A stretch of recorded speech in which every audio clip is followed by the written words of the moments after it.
Martedì 7 giugno, all'interno del Cinema Teatro Mangoni di Isola del Liri, è andata in scena La Locandiera, con attori protagonisti, docenti ed allievi dell'Istituto di Istruzione Superiore Vincenzo Simoncelli di Sora.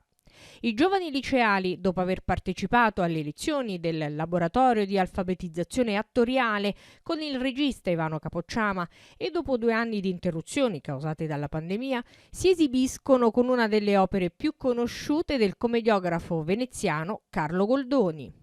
Siamo veramente fieri e contenti che i nostri ragazzi possano continuare nelle loro esperienze laboratoriali, anche perché si tratta di di dare vita alle loro, ai loro talenti nascosti e alle loro potenzialità in maniera del tutto trasversale. Quindi è un lavoro trasversale che investe quella che è la personalità di ognuno di loro. Grazie. E quindi ritorniamo alla grande. Grazie.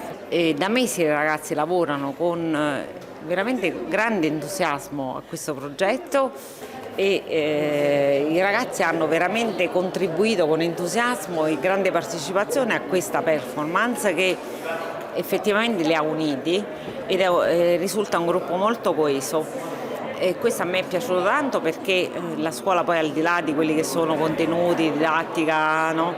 E tutto quello che noi sappiamo della scuola, lavora molto su quello che poi è anche un momento di aggregazione, di unione e quanto va oltre un semplice contenuto scolastico.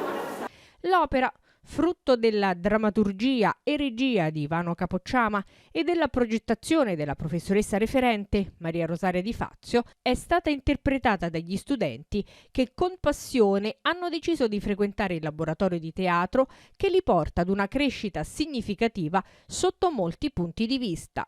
La Locandiera di Goldoni è uno dei testi più importanti della nostra drammaturgia, anche perché è con Goldoni che principia l'idea di drammaturgia nella letteratura italiana.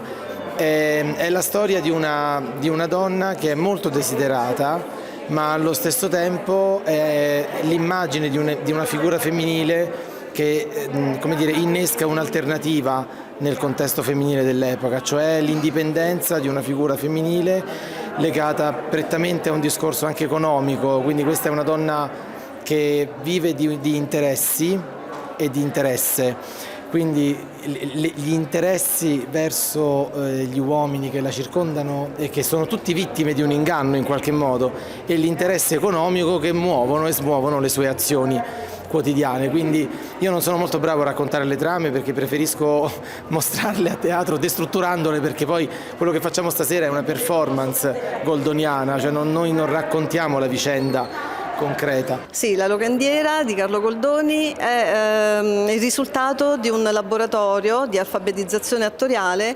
realizzato presso il Liceo Gioberti, ma aperto a tutti i licei dell'Istituto Simoncelli, quindi anche al Valente e anche al Liceo Classico Simoncelli stesso. E finalmente siamo tornati a fare questo laboratorio dopo 2 o 3 anni di stop, perché ormai è diventato un progetto storico per il Gioberti, il laboratorio teatrale. Gli alunni imparano che sulla scena tutti hanno bisogno di tutti, nessuno va per conto suo. E d'altronde anche noi del team che ha lavorato a questo progetto, anche noi abbiamo lavorato in sinergia anche con il regista, l'esperto esterno Ivano Capocciama.